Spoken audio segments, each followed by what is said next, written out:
Dear student, मैं Gautam sir alpha mathematics में फिर से आपको एक बार स्वागत करता हूं। इसके जस्ट पहले वाले वीडियो में हम लोगों ने 12th क्लास के केसी सिन्हा बुक का एक्सरसाइज 13.1 को डिस्कस किया था। 13.1 में हम लोगों ने डिस्कस किया था 1 से लेकर के 17 तक क्वेश्चन को, और आज जो हम लोगों ने डिस्कस करने वाले हैं 17 to 24 क्वेश्चन, यानी 17 to 24 क्वेश्चन करने वाले हैं। उसके बाद से ये चैप्टर क्लोज हो जाएगा। उसके बाद से एक और चैप्टर नया आएगा, एप्लीकेशन ऑफ डेरिवेटिव, जिसमें पढ़ा जाएगा रेट ऑफ चेंज। तो रेट ऑफ चेंज के बारे में डिस्कस होगा इसके नेक्स्ट वाले वीडियो में। लेकिन मैं रिकमेंड कर रहा हूं कि बच्चे, अगर आप डिफरेंशिएशन पूरा नहीं पढ़े हो तो इस वीडियो के डिस्क्रिप्शन बॉक्स में जाइए और डिफरेंशिएशन पूरा पढ़िए, क्योंकि पूरा पढ़िएगा तभी जाकर के आपको समझ में आएगा एप्लीकेशन ऑफ डेरिवेटिव।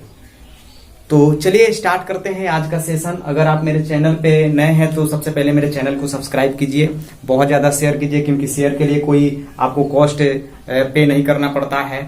तो इस वजह से आप लोग जो है मेरे चैनल को ज्यादा से ज्यादा लाइक्स कीजिए, शेयर कीजिए और सब्सक्राइब कीजिए। तो चलिए देर ना करते हुए हम स्टार्ट करते हैं कि है क्या है आज का सेशन। देखिए क्या है, 17 नंबर क्वेश्चन बोला है कि 17 और 18 दोनों एक ही है। मैं एक ही कोई क्वेश्चन बताऊंगा, उसमें कोई बड़ी बात नहीं है। 17 में बोला है कि निम्नलिखित फलनों के लिए रोले के प्रमेय की अनुप्रयोगिता पर विचार करें। क्या आप इनके उदाहरणों से रोले के प्रमेय के विलोम के बारे में कुछ कह सकते हैं? समझिएगा, मेरा बात समझिएगा। क्वेश्चन क्या बोला है कि क्वेश्चन दिया है एक, बोला है कि रोले प्रमेय एप्लीकेबल है कि नहीं। रोले प्रमेय एप्लीकेबल है कि नहीं। अगर एप्लीकेबल है तो लिख दीजिए कि एप्लीकेबल है, और एप्लीकेबल नहीं है तो लिख दीजिए कि नॉट एप्लीकेबल। अच्छा, फिर उन्होंने पूछा हमसे कि क्या रोले प्रमेय के विलोम सत्य होता है? क्या रोले प्रमेय के विलोम के बारे में आप क्या कह सकते हैं? तो देखो जी, ऐसा रेयर केस में तो रोले प्रमेय का विलोम सत्य नहीं होता है, बट आप ऐसे डेफिनेटली नहीं कह सकते हो कि हमेशा रोले प्रमेय का विलोम सत्य नहीं होता है। कभी कभी ऐसा रोले प्रमेय का विलोम सत्य होता है, बट यहाँ पे कोई भी क्वेश्चन होगा उसमें रोले प्रमेय का विलोम सत्य नहीं होगा। तो सबसे पहले विलोम की बात जानते हैं कि रोले प्रमेय का विलोम है क्या। रोले प्रमेय का विलोम देखिए क्या होता है। जब रोले प्रमेय को जो कंडीशन होता है, रोले प्रमेय का जो कंडीशन होता है वो अगर सेटिस्फाइड है तो रोले प्रमेय का विलोम भी क्या है? संतुष्ट है। तो थोड़ा ध्यान से देखिए क्या है हमारे पास। एफ ऑफ एक्स बराबर ग्रेटेस्ट इंटीजर फंक्शन है। इसको बोलेंगे ग्रेटेस्ट इंटीजर फंक्शन, जहां x बिलोंग्स टू 5,9। भैया इसको संतत दिखाना संभव नहीं है, अवकलनीय दिखाना भी संभव नहीं है। ऐसे जैसे हम लोग पहले बनाते थे कि ये पॉलिनोमियल फंक्शन है, ट्रिगोनोमेट्रिक फंक्शन है, इस वजह से यह कंटिन्यूअस है, इस वजह से डिफरेंशिएबल है, ऐसे बोला करते थे ना। बट यहाँ पे ये कंटिन्यूअस नहीं है। बट क्यों नहीं, हम यहाँ पे डायरेक्टली दिखा नहीं सकते इसको। इस टाइप के क्वेश्चन को करने के लिए आप सबसे पहले इस फंक्शन के परिभाषा को याद करना होगा आपको। तो इसका मतलब क्या होता है? इसका मतलब होता है कि ग्रेटेस्ट इंटीजर फंक्शन, मतलब क्या हुआ कि x से बड़ा या बराबर, x से बड़ा या बराबर, सॉरी मैंने बोल रहा हूं x से छोटा या बराबर, गलती बोल दी, x से बड़ा या बराबर नहीं होगा, x से छोटा या बराबर, यानी less than equal to, less than equal to. थोड़ा ध्यान से देखिएगा। जैसे मान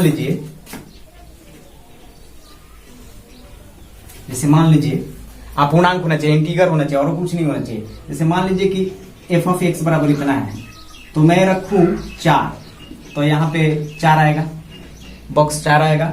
उसके बाद से क्या होगा? इसका मतलब क्या होगा कि 4 से छोटा या बराबर, तो 4 के बराबर तो लेंगे ना। 4 से छोटा या बराबर, तो 4 भी होगा, 3 भी होगा, 2 भी होगा और 1 भी होगा। ठीक है जी। तो इसमें जो सबसे बड़ा होता है ना, वही हमारा इसका फंक्शन का मान होता है। तो सबसे बड़ा क्या है? 4 है। तो हमारा एफ ऑफ 4 का मान कितना आएगा? 4 ही आएगा, इससे भी नहीं है। अच्छा, 4.1 लेंगे तो मतलब हुआ 4.1 से छोटा या बराबर, तो 4.1 हो गया, फिर 3 हो गया, सॉरी इससे छोटा 4, 3, 2, 1 होगा ना जी। अब इसमें सबसे बड़ा है, तो इसमें सबसे बड़ा क्या है? इसमें सबसे बड़ा है 4.1 है। 4 पॉइंट का है 1, लेकिन यह इंटीगर नहीं है। यह पूर्णांक नहीं है, तो इसको हम नेगलेक्ट करेंगे, इसको नहीं लेंगे, किसको लेंगे, 4 को लेंगे। तो हम क्या देख पा रहे हैं कि f अगर 4.9 है, f 4.9 है, ध्यान से देखिए, तो यहां पे 4.9 होगा, आंसर हमारा क्या आएगा, 4 आएगा। आंसर क्या आएगा, 4। इस बात को ध्यान में रखिएगा, क्योंकि 4.9 से छोटा, तो 4 छोटा या बराबर, तो 4.9 बराबर के लिए हो गया, 4.9 जो है बराबर के लिए हो गया, उसके छोटा क्या होगा, तो 4 होगा, 3 होगा, 2 होगा, तो उसमें कौन सा बड़ा होगा, तो उसमें 4 बड़ा होगा। 4.9 जरूर बड़ा है, लेकिन 4.9 पूर्णांक नहीं है, इस वजह से उसको हम नेग्लेक्ट करेंगे, उसको लेंगे नहीं। समझ गए? तो देखिए, मान लीजिए कि हम 5 रखे तो आंसर क्या देगा, 5 ही देगा। 6 रखे तो क्या देगा, 6। 6.2 रखे तो आंसर देगा 6। तो इसको हम ग्राफ से समझेंगे बहुत बेहतरीन ढंग से, तब जाकर के समझ में आएगा। तो चलो भाई, इसको ग्राफ बनाने के लिए बाबू क्या करते हैं, ध्यान से देखिएगा। जैसे मान लीजिए कि एफ ऑफ हम निकाल देते हैं 4 बराबर, तो 4 बॉक्स 4 बराबर का हो जाएगा 4। 4.1, 4.2, 4.3, 4.9 4 आंसर देगा, माने 4.1 से लेकर 9 तक में क्या देगा, 4 आंसर देगा। अब क्यों देगा, मैंने आपको पहले ही बता दिया कि 4 इससे छोटा या बराबर होता है। अच्छा, F9 तो बॉक्स 9 होगा, यानी ग्रेटेस्ट इंटीजर फंक्शन में, और इसका भी आंसर क्या आएगा, 9। अगर 9.8 रखते तब वो हमारा आंसर क्या आता, 9 ही आता, उसमें कोई बड़ी बात नहीं था। अब इसको ग्राफ अगर मैं ड्रॉ करना चाहूं, यहां पे मैं ग्राफ ड्रॉ कर देता हूं। अब देखिए, कुछ फंक्शन ऐसे होते हैं कि जिनको डायरेक्टली कहना मुश्किल होता है कि ये कंटिन्यूअस है और ये डिफरेंशिएबल है। तो उस कंडीशन में क्या करते हैं कि हम उस फंक्शन को सबसे पहले ग्राफ ड्रॉ कर लेते हैं। ग्राफ से हमको पता चल जाता है कि यह कंटिन्यूअस है कि नहीं। तो थोड़ा ध्यान से देखिए, इधर क्या है, 5 है ना, 6, 7, 8, 9, ऊपर भी 5, 6, 7, 8, 9, ठीक है जी। अच्छा, एक बात बताना, 5 पे कितना मान आया था जी, 5 आया था ना, 5 पे कितना मान आया था, 5 आया था। 5 पे कितना मान आया था, तो 5। तो इसका ग्राफ ऐसे ड्रॉ कर सकते हो, ऐसे ड्रॉ कर सकते हो, 5 पे 5 ही ना आया था, और यहाँ पे नोड लगा दो, नोड। इसका मतलब क्या होता है मैं आपको बताऊंगा, ग्राफ बनाने के लिए इसका मैं मतलब बता रहा हूं, सुनिए जी। 5 पे कितना मान आया था, 5 ही आया था, और 5 पे नहीं, 5.9 तक भी क्या आया था, 5 ही आया था। तो 5.9 लगभग यहाँ पे आएगा ना, तो यहाँ पे नोट लगाएंगे। अगर नोट नहीं लगाएंगे ना, मान लीजिए कि हम ऐसे लिख दिए, एक लाइन में लिख दिए, तो इसका मतलब क्या हुआ कि 5 पर कितना आंसर आया होगा, 6 आया होगा। तो ये गलत हो जाएगा ना, 5 पे 6 थोड़ी आएगा, 5 पे क्या आएगा, 5 ही आएगा। 5.9 पे क्या आएगा, 5 ही आएगा। तो इसलिए यहाँ पे नोट लगा देंगे, इसको नोट बोलते हैं, नोट जो गोला घेरा। इसका मतलब है कि 6 इसमें शामिल नहीं। अच्छा भाई, 6 पे क्या आया होगा, 6 आया होगा, और 6.9 तक में क्या आया होगा, 6 आया होगा। जैसे मान लीजिए कि मैं रखूंगा 6, तो यहाँ पे 6.9 क्या आएगा, 6। तो यहाँ पे देखना जी, तो यहाँ पे देखिएगा, तो इसका भी ग्राफ क्या होगा, यहां से यहां तक 6 आया होगा, नोट लगा देंगे। फिर 7 पे क्या आया होगा, 7 आया होगा। 7.9 तक में भी 7 आया होगा, तो यहां से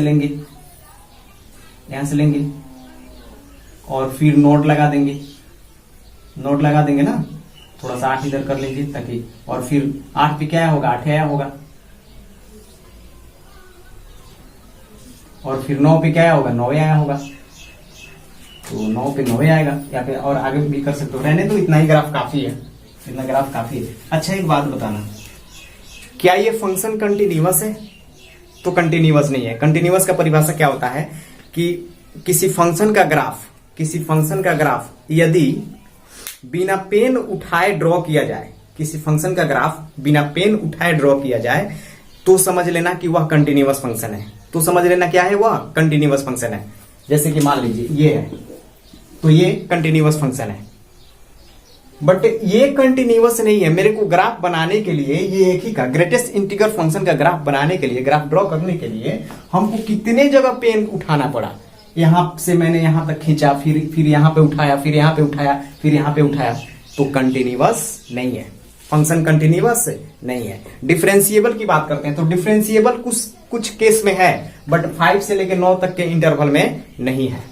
तो हम लिख सकते हैं, थोड़ा ध्यान से देखें, हम लिख सकते हैं, वी कैन राइट हियर, लिखेंगे कि f ऑफ x बराबर ग्रेटेस्ट इंटीगर फंक्शन बोलेंगे इसको, ग्रेटेस्ट इंटीगर फंक्शन। कितना है? 5,9 में संतत नहीं है, संतत नहीं है। एफ ऑफ एक्स ये अवकलनीय भी नहीं है। किसमें? ओपन इंटरवल 5,9 में अवकलनीय नहीं है। तो ना तो ये कंटिन्यूअस है और ना डिफरेंशिएबल है, ना तो कंटिन्यूअस है और ना डिफरेंशिएबल है। तो क्या रोलेपर में सत्य होगा? रोलेपर में सत्य होगा? नहीं। तो यहां पे लिख देंगे कि रोलेपर में अप्लीकेबल नहीं है। मतलब रोलेपर में, अतः लिख सकते हैं, वी कैन राइट हियर, अतः रोले पर में अनुप्रयोग में नहीं है, अनुप्रयोग में नहीं है। ठीक है जी, ध्यान से देखना, रोले पर में अनुप्रयोग में नहीं है। अब यहाँ पे एक और क्वेश्चन बोला कि रोले परमे के विलोम के बारे में क्या कह सकते हो? तो लिख सकते हो आप लिखना कि अतः रोले परमे का विलोम भी सत्य नहीं होगा। क्यों? रीजन क्या होगा? क्योंकि रोले परमे का कोई शर्त संतुष्ट नहीं है। तो यहाँ पे हम लिखेंगे रोले परमे के विलोम के बारे में, कन्वर्जन के बारे में लिखेंगे, अतः रोले परमे का शर्त संतुष्ट नहीं है, सेटिस्फाइड नहीं है। कंडीशन जो है सेटिस्फाइड नहीं है, संतुष्ट नहीं है। इसलिए रोले परमे का विलोम भी सत्य नहीं होगा। ठीक है जी, तो आप लोग बाकी के क्वेश्चन कर लेंगे। बस यही था थोड़ा सा ग्राफिकल मेथड से बनाने के लिए। जब इस टाइप का क्वेश्चन हो तो ग्राफ से ही बनाएंगे और कोई इसका चांस नहीं है बनाने का। तो आई होप, मैं आशा करता हूं कि समझ में आया होगा। तो please pause the video to note down, और बाकी के सारे क्वेश्चन कर लेंगे। मैं थोड़ा बहुत हिंट्स दे रहा हूं। देखिए क्या है क्वेश्चन में, तो ज्यादा कुछ है नहीं। 17 के 2 तो मैंने बना दिया, 18 का 1 आराम से बन जाएगा माध्यमान पर मेरे को। 18 का 1 में कहीं आपकी किताब में अगर छूटा होगा इंटरवल तो 1,2 लगा लेना। 18 के 1 में इंटरवल 1,2 होगा, उसमें छूटा। इस किताब में सुधारा गया है, पता नहीं आपकी किताब में है कि नहीं। अच्छा, 18 के 3 में भी 1,2 ही लगा लेना। 18 के 3 में भी क्या लगा लेना? 1,2 लगा लेना। तो बाकी सारे क्वेश्चन सेम हैं, आप लोग खुद करो। ये तो मैं बता दिया था, बट फिर मैं इसे रिपीट कर दिया। तो चलिए टाइप 3 में अब चल रहे हैं हम लोग, 19 से शुरू करते हैं। तो please pause the video to note down. तो चलिए बात करते हैं नेक्स्ट क्वेश्चन की। हालांकि 19 नंबर क्वेश्चन तो हम बता दिए हैं, लेकिन फिर से मैं रिपीट कर देना चाहता हूं, ध्यान से सुनिएगा। बोला है एफ ऑफ एक्स बराबर 3x² माइनस 5x प्लस 12 इन इंटरवल, इनक्लोज इंटरवल 0,1 में थीटा का मान ज्ञात करें। किसका मान ज्ञात करना है? थीटा का। तो थीटा का मान आपको ज्ञात करना होगा। तो बोले थे कि रोले फर्मे का जो है दूसरा रूप होता है F of A plus H बराबर F of A plus H बराबर F of A plus H F dash A plus theta H, जहां थीटा का मान क्या होता है? 0 और 1 के बीच होता है। तो कुछ नहीं, ये ए का मान है और बी का मान है। ए का मान है और सॉरी, हाँ ठीक है, ये ए का मान है और किसका मान है? बी का मान है। तो इसको कह सकते हो कि ए बराबर 0, आप बी है ना, तो बी को ए प्लस एच भी बोलते हैं। तो ए प्लस एच बराबर कितना है? 1। तो एच का मान निकालना है हमको, तो 1 में से 0 घटा दोगे ना, एच बराबर क्या हो जाएगा? 1 माइनस 0। तो ये क्या हो जाएगा? 1 ही हो जाएगा। तो कुल मिला के कहने का मतलब है कि निकालते कैसे हैं, तो ए का मान हो जाएगा ये, ठीक है, 0। और एच का मान कैसे निकलेगा? तो एच का मान निकालने के लिए एक यहाँ पे जो रहता है ना, उसमें से इसको घटा देते हैं। तो 1 में से 0 घटा देंगे, क्या होगा? 1 ही होगा ना। तो एच का मान निकल चुका है। अब चलो, बोला है कि F of A plus H यहाँ पे निकालना है, फॉर्मूला के अनुसार हमको काम करना है। तो सबसे पहले निकाल लेते हैं F of A plus H ही निकाल लेते हैं, क्या दिक्कत है? तो F of 0 plus 1, sorry 0 plus 1 मतलब क्या हुआ? 0 ना हुआ, 1 हुआ, सॉरी 1 हुआ ना। तो 1 रखिए, तो 3 गुणे 1 के स्क्वायर माइनस 5 गुणे 1 प्लस 12। तो 3 एकम 3, -5 प्लस 12, 12 3 15, 15 में से 5 घटा दोगे 10। ठीक है जी, अब 10 हुआ। अब लिख देंगे एफ ऑफ ए 0, तो यहाँ पे x के जगह पे 0, 3 गुणे 0 के स्क्वायर माइनस 5 गुणे 0 प्लस 12, टोटल क्या आएगा 12। हल करेंगे 12 आएगा। अच्छा जी, इसका मान आ गया, इसका मान आ गया। अब हम निकालते हैं इसका डिफरेंशिएट, तो लिख देंगे F dash x, F dash x, तो एफ डैश एक्स करेंगे तो 3 दूने का 6x माइनस 5, 12 का क्या हो जाएगा 0। ठीक है। अच्छा, अब बोला है लिख देंगे F dash A plus theta H, A plus theta H, तो भैया ए का मान क्या है भाई, ए का मान क्या है जी, यहाँ पे ए का मान यहाँ पे 0 है, तो यहाँ पे 0 लगाना पड़ेगा थीटा, और थीटा तो निकालना ही है। एच, एच का मान क्या है जी, एच का मान 1 है, तो हम यहाँ पे लिख सकते हैं थीटा। 0 से कोई मतलब यहाँ पे नहीं है, बस एफ डैश थीटा, तो एफ डैश थीटा बराबर क्या हो जाएगा जी, बराबर हो जाएगा यहाँ पे 6 गुणे थीटा माइनस 5, तो यानी 6 थीटा माइनस 5। अब हम लिख देंगे कि रोले प्रमेय से, या रोले प्रमेय के दूसरा रूप से, सॉरी रोले प्रमेय बोल रहे हैं हम, ये रोले प्रमेय नहीं है, माध्यमान प्रमेय है, गलत बोल दिया शायद, रोले प्रमेय बोला होगा तो क्षमा चाहिए। ये माध्यमान प्रमेय से, तो लिख देंगे कि माध्यमान प्रमेय से, माध्यमान प्रमेय से F of A plus H बराबर हो जाएगा F of A plus H F dash A plus theta H. ठीक है, माध्यमान प्रमेय का दूसरा रूप है। चलो ए प्लस एच का सबका वैल्यू मान रख दीजिए, सबका मान रखिए। यहाँ पे ए प्लस एच का मान देखिए, ए प्लस एच का मान क्या है भाई 10 है, 10 रखो। F of A, F of A का मान क्या है, यहीं पे एफ ऑफ ए का मान क्या है 12, 12 रखे। एच, एच का मान 1 है, और इसका मान क्या है जी 6 थीटा, 6 थीटा माइनस 5। चलो जी 10, 12 हो गया, 6 थीटा माइनस 5 और 10, 12 में से 5 घटा देंगे 7 प्लस 6 थीटा। ठीक है, इधर बुला देते हैं ना भाई, तो 10 माइनस 7 बराबर 6 थीटा, तो थीटा बराबर क्या हुआ, यहाँ पे देखिए 10 में से 7 घटा देंगे 3 और बट्टा का हो जाएगा 6, 3 दूने के 6, थीटा बराबर 1/2, जहां थीटा बिलोंग्स टू क्या 0,1। ठीक है जी, अपना कर लेना। Please pause the video, do note down. ये क्वेश्चन शायद हो चुका था। चलिए आगे बात करते हैं। तो बात करते हैं नेक्स्ट क्वेश्चन की, थोड़ा ध्यान से देखिएगा। देखिए टाइप 4 में बोला है रोले के प्रमेय तथा लैग्रांज के माध्यमान प्रमेय के ज्यामितीय अर्थ पर आधारित प्रश्न है। तो ज्योमेट्रिक मीनिंग के बारे में हम लोग बहुत अच्छा से क्लियर किया था, और ज्योमेट्रिक मीनिंग क्या होता है वो मैं इधर लिख भी दिया हूं और समझा दे रहा हूं। देखिए 20, 21, 22 तक, 22 में 4 क्वेश्चन, केवल सेम ऐसा ही क्वेश्चन है, बिंदु निकालने पर प्रश्न है। किससे, तो माध्यमान प्रमेय से या रोले प्रमेय से। तो मैं आपको एक बात रेकमेंड कर रहा हूं यहाँ पे कि आप क्या करो कि अगर मैं 20 बना देता हूं तो आप 21 बना लोगे, 21 बना लोगे, 22 बना लोगे, 22 के मैंने चारों क्वेश्चन बना लोगे, इसमें कोई दो राय नहीं है, आप बनाओगे ही बनाओगे, सेम क्वेश्चन है, थोड़ा सा भी इधर उधर नहीं जाना है, बस थोड़ा सा इंटरवल पेश करना है। तो इंटरवल क्या है, थोड़ा यहाँ पे देखिए, पहले ज्योमेट्रिक मीनिंग समझ लेते हैं। रोले प्रमेय का ज्योमेट्रिक मीनिंग और माध्यमान प्रमेय का ज्योमेट्रिक मीनिंग, दोनों का ज्योमेट्रिक मीनिंग सेम होता है, थोड़ा ध्यान से देखिएगा।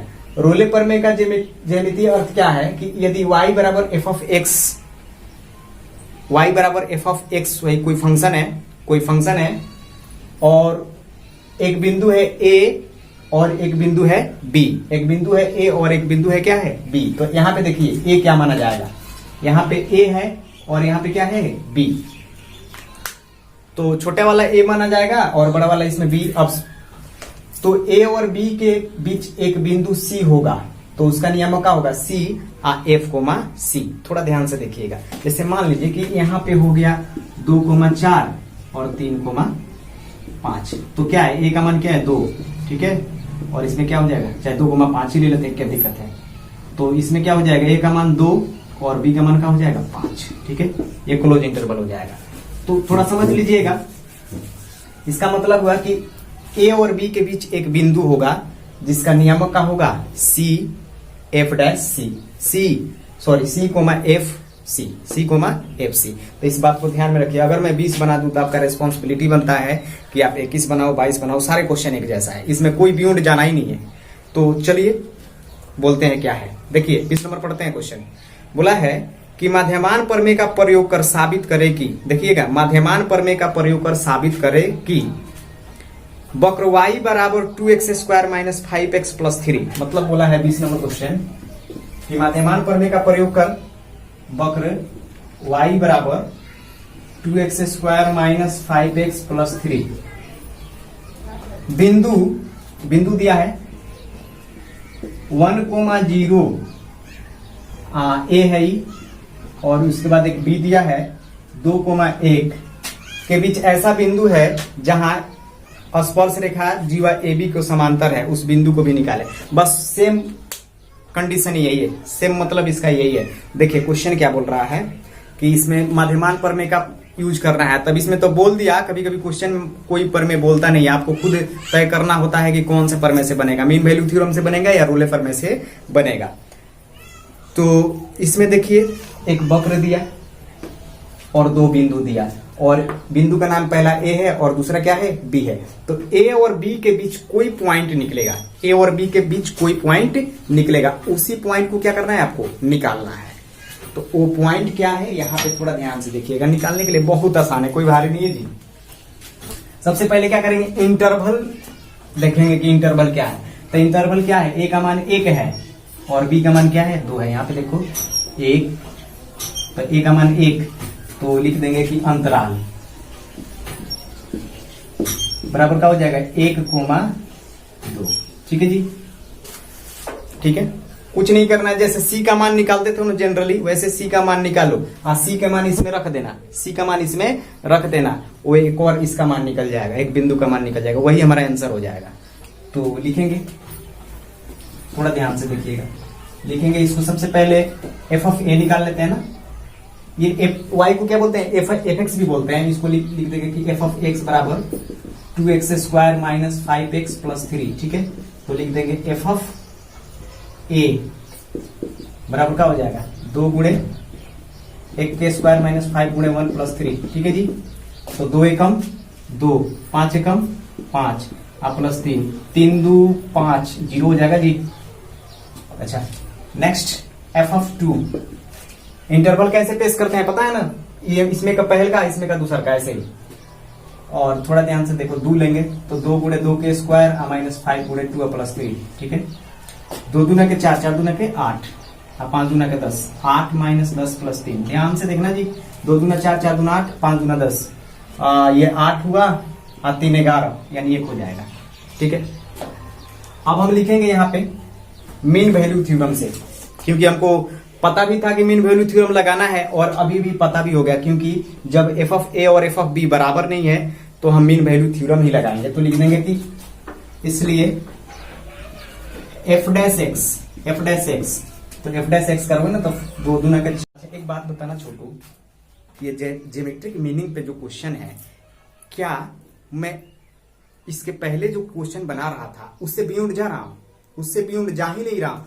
जो पहले कर रहा था वही अभी भी कर रहा हूं, जो पहले कर रहा था वही अभी भी कर रहा हूं। बस फर्क क्या है कि यहाँ सी का मान निकलेगा और वो सी का मान इसमें रखाएगा, बस हमारा फाइनल एक पॉइंट निकलेगा। पहले हम लोग क्या करते थे, सी का मान 4 आ जाता था तो हम लिख देते थे कि भाई आंसर हो गया, लेकिन अब यहाँ पे आंसर नहीं डालना है, सी का मान निकाल के आहे, जब भैया भाई सी है, एक्स का एक्स जो है क्या है, वो सी है, तो इस एक्स के जगह पर क्या रखना है, 4 रख देना है।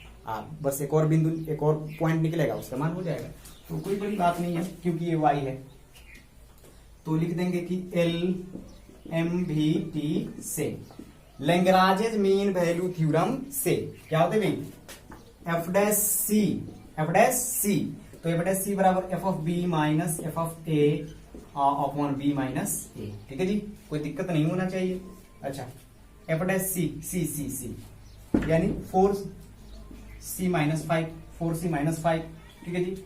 अच्छा, यहाँ पे देखिएगा b, तो f ऑफ b का मान ये है, b का मान 1, a का मान 0, तो यहाँ पे 2 माइनस 1, तो 4c माइनस 5, और ये क्या होगा, 1/1 होगा, तो रहने तो ना। 4c बराबर क्या हो जाएगा, 1 प्लस 5, 4c बराबर क्या हो जाएगा 6, c बराबर क्या हो जाएगा भाई 6/4, 2 दूना 4, 2 3 6, c बराबर क्या हो जाएगा जी 3/2। भैया चेक करो यहाँ पे यहां पे रख सकते हैं 3/2 और अगला पॉइंट निकालने के लिए हम क्या रखेंगे 3/2 इसमें रखेंगे। तो लिखेंगे एफ सी यानी एफ 3/2 बराबर डैश नहीं, यहां पे डैश नहीं होगा, 3/2 बराबर क्या होगा, यहां पे रख देंगे 2 गुणे 2 3/2 के स्क्वायर हाँ माइनस 5 गुणे 3/2 और प्लस में क्या होगा 3 करो जी। तो कितना हो जाएगा 3 3 का 9/4 और 5 3 15/2 और 3 ये कितने बार में जाएगा जी 2। लघुत्तम कितना होगा 2 ही लघुत्तम होगा 9 - 15 और 3 दूना के 6 तो 9 6 15 9 6 15 15 में से ओहो नहीं दिखा क्या, अब दिख जाना चाहिए 9 6 15 15 में से 15 घटा दोगे 0 तो 0/2 बराबर 0। भैया एक काम करो इसका मान कितना आया 0 पहला पॉइंट निकला था तो लिखेगा कि अतः ए और बी के बीच दिख रहा है ना, ए और बी के बीच का बिंदु जिसका हम टेंजेंट ड्रॉ कर सकते हैं, जिसमें हम टेंजेंट माने स्पर्शरेखा खींची जा सकती है। बिंदु क्या है भाई ये है, पहले क्या आया था 3/2 एक्स का मान और वाई का मान क्या आया 0, बस यही क्या हो जाएगा आंसर। तो dear student I hope it's clear, please pause the video, do note done. हाँ एक चीज और आपके मन में चल रहा होगा कि सर ये ज्योमेट्रिक मीनिंग है तो क्या हम लोग फिगर ड्रॉ कर सकते हैं। हाँ जी फिगर ड्रॉ कर सकते हो, मैं ज्योमेट्रिक मीनिंग में फिगर बनाने के लिए बता दिया था वक्र वाला कर्व वाला, तो आप फिगर भी ड्रॉ कर सकते हो, इसमें कोई दिक्कत नहीं है। अच्छा एक बात बताओ कोई भारी है क्या, आप खुद सोचो क्या करते थे पहले हम निकालते थे सी का मान आंसर, बट यहां पे क्या करना है सी का मान निकाल के आप क्वेश्चन में रख देना है, वहां से एक और मान निकलेगा वही हमारा क्या होगा पॉइंट होगा। तो please pause the video, do note down. चलो भाई 21 नंबर भी वही क्वेश्चन है, आप डिफ्रेंशिएट करना सी का मान निकलना और उसमें मान रख देना निकल जाएगा। इंटरवल इसमें क्या होगा तो 2 3 होगा, इंटरवल क्या होगा भाई 2 3 होगा, पहले 2 उसके बाद 3। अच्छा 22 का 1 नंबर में भी वही होगा, इंटरवल क्या होगा 3 4, इंटरवल क्या होगा 3 4, सी का मान निकलना क्वेश्चन में रखना आ जाएगा। अच्छा 22 के 2 नंबर में इंटरवल दे ही रखा है, 22 के 3 नंबर में क्या है तो इसमें हो जाएगा 2 4, इंटरवल क्या होगा भाई 2 4 होगा, इसमें इंटरवल 2 4 कर लेना। रहा बात 22 का 4, तो 22 का 4 मैं बना दे रहा हूं, 22 का 4 मैं बना दे रहा हूं। देखो भाई कुछ नहीं करना है, सी का मान निकलना है, किसका मान निकलना है सी का, सी का मान निकल के किस में रखना है क्वेश्चन में, क्वेश्चन से एक और मान निकलेगा बस एक पॉइंट निकल जाएगा। तो 22 का 4 थोड़ा सा अच्छा क्वेश्चन है तो वही 22 का 4 चाहे 22 का 3 22 का 1 है तो वही, बट थोड़ा सा क्या है अच्छा है सेम क्वेश्चन। y बराबर x के क्यू माइनस 3x और यहाँ पे पॉइंट दे रखा है भाई, पॉइंट दे रखा है बिंदु 1-2 और 2,2 एन दिया जी। तो बोला है कि वक्र y बराबर x के क्यू माइनस 3x पर एक बिंदु ज्ञात करे जहां पर स्पर्श रेखा बिंदु 1,-2 तथा 2,2 को मिलाने वाले चाप कोण जीवा के समांतर है। भाई इसमें नहीं बोला है कि आप रोल्स थ्योरम से बनाओ कि मीन वैल्यू थ्योरम से बनाओ, ये आपके ऊपर डिपेंड करता है कि किस पे जाएगा। अब डिपेंड नहीं करता है, आपका मन नहीं है कि आप किससे बना दोगे, आप पहले जांचोगे, एफ ऑफ ए का मान रखोगे, एफ ऑफ बी का मान रखोगे, अगर बराबर तो Rolle's theorem apply the Rolle's theorem, अगर बराबर नहीं तो लैग्रांज मीन वैल्यू थ्योरम। तो चलिए करते क्या है देखिए थोड़ा ध्यान से, यहाँ पे ए का मान 1 हो जाएगा, बी का मान क्या होगा 2 होगा, तो हम यहाँ पे लिख देंगे अंतराल इंटरवल अंतराल, भाई अंतराल क्या होगा 1,2 होगा जी, ठीक है भाई कोई दिक्कत नहीं है। 22 का 4 बता रहा हूं, 22 का 2 3 1 2 3 छूटा हुआ आप लोग जरूर बनाना।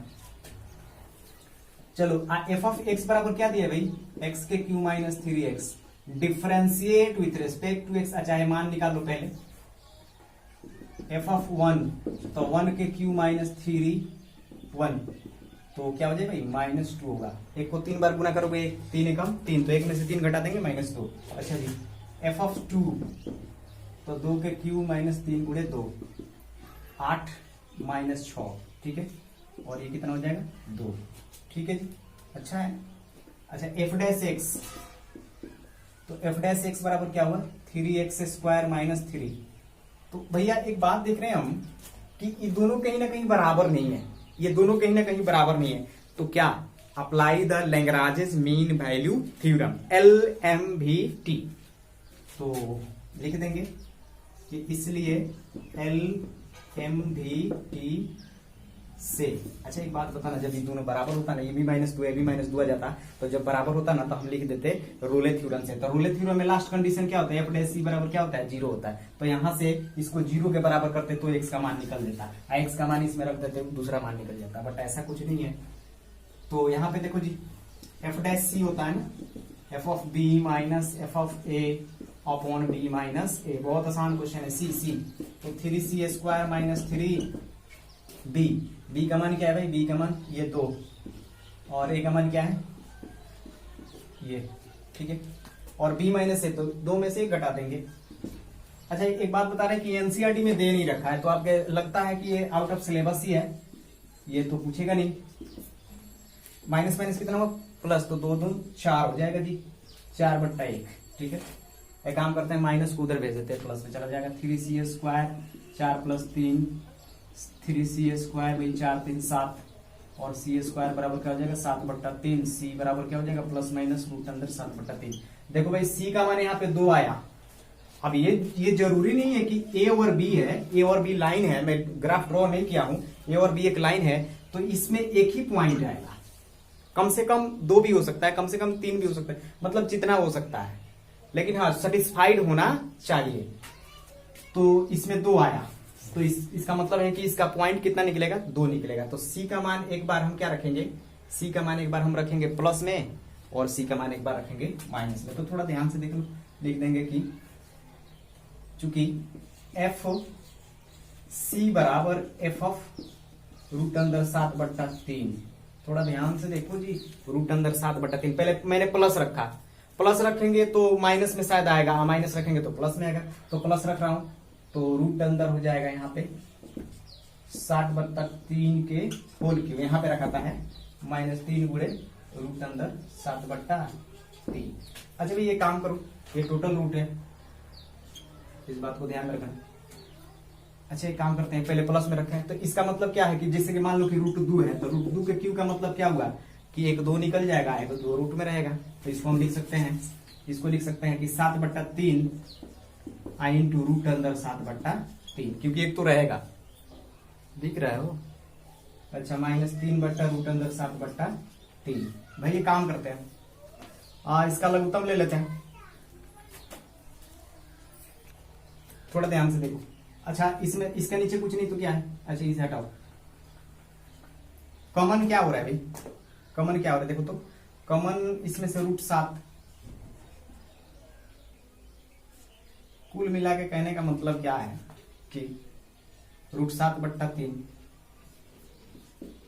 कॉमन अगर लेते हैं तो हमारे पास आएगा क्या, तो हमारे पास आएगा क्या भाई, ओहो यहाँ पे रूट नहीं है, यही तो बोल रहा है कि यहाँ पे रूट नहीं है, यहाँ पे 7/3 आएगा और -3 आएगा, ठीक है जी। यहाँ पे हल करो, तो हल करते हैं, तो 3 3 9, 3 3 9, तो यहाँ पे लिख देता हूँ √7/3 और गुणे 3 3 9, ध्यान से देखना 3 3 9, तो 7 में से 9 घटा देंगे -2/3, तो हम लोग फाइनल बात लिख सकते हैं कि -2/3 √7/3। आप खुद भी हल कर सकते थे, यहाँ पे आ गया ना जी।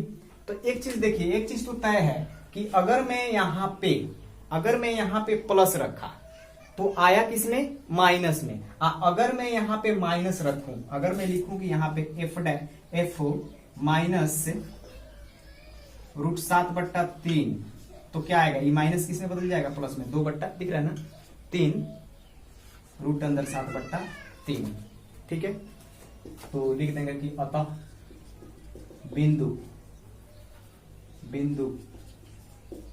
बराबर क्या हो जाएगा, बिंदु बराबर क्या हो जाएगा, तो थोड़ा ध्यान से देखो, क्या रखे थे, पहले प्लस रखे थे ना, √7/3 रखे थे, तो आया क्या था माइनस में, -2/3 और √7/3, ठीक है। और जब माइनस में रखे थे आप, ये टोटल रूट है जी, तो क्या है, तो 2/3 7/3। तो dear student, I hope it's clear, please pause the video, do note down.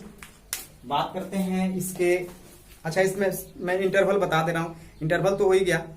3 number 22 के 3 नंबर में इंटरवल हो जाएगा 2,4, और 22 के 1 नंबर में इंटरवल हो जाएगा 3,4, और 22 का 4 मैंने बता ही दिया।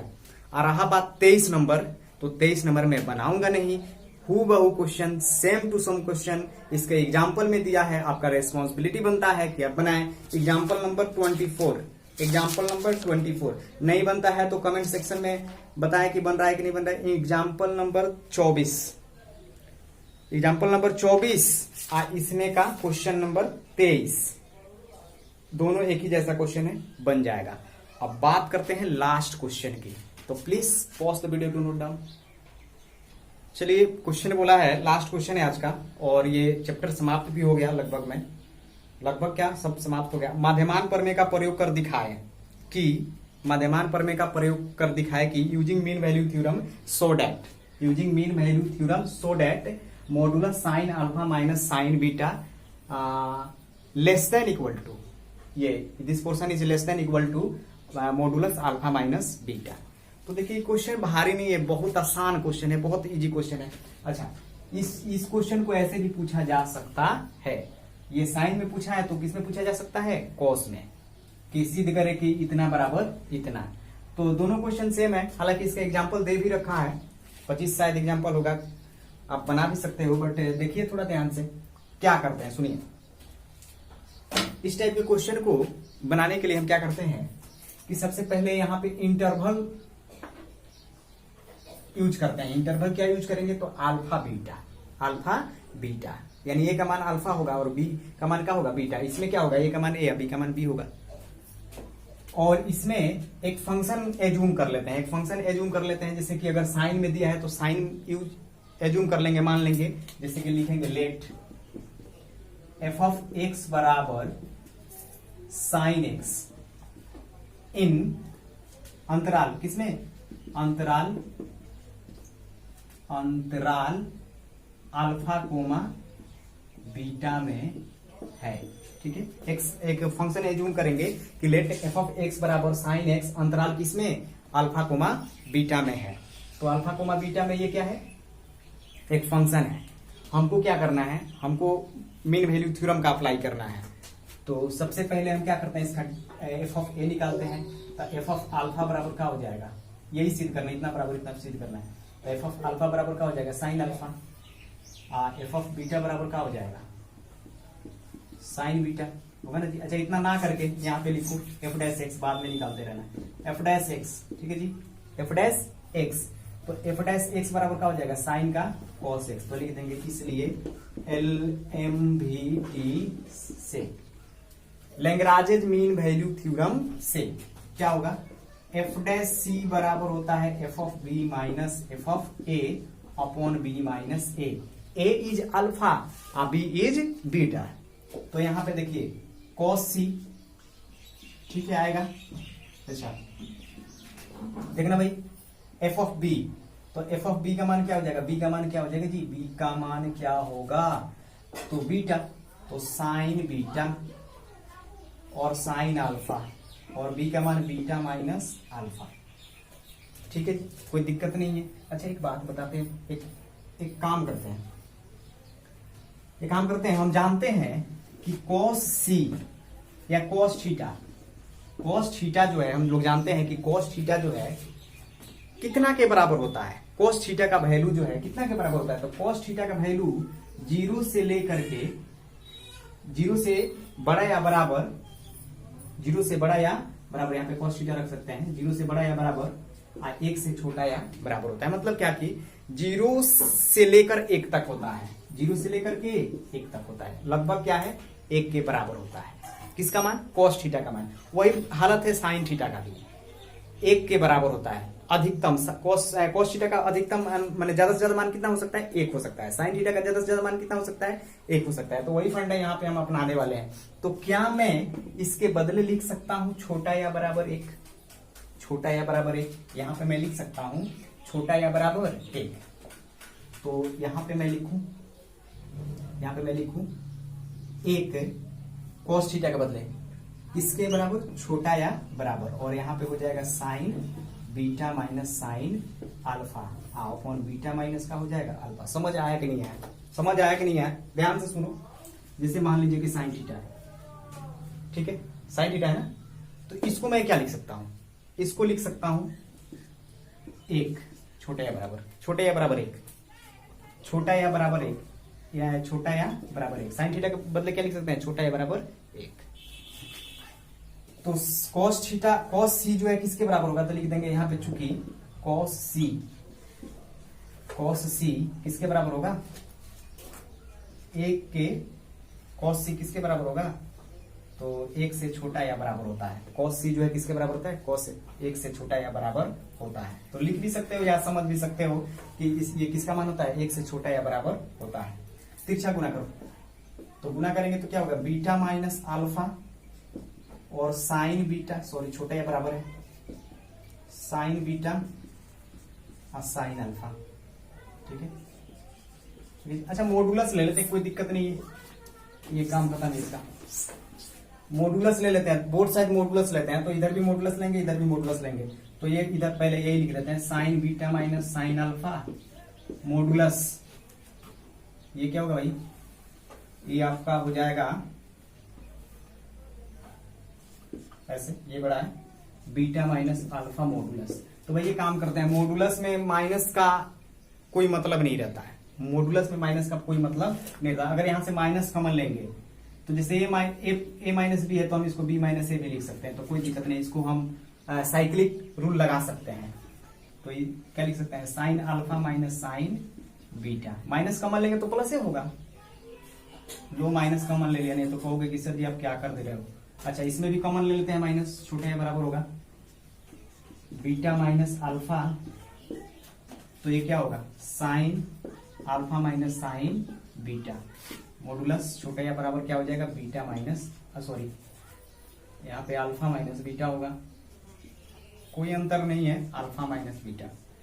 तो आप चेक कीजिए, इतना आ चुका है, चेक कर सकते हो, ये आ चुका है, ठीक।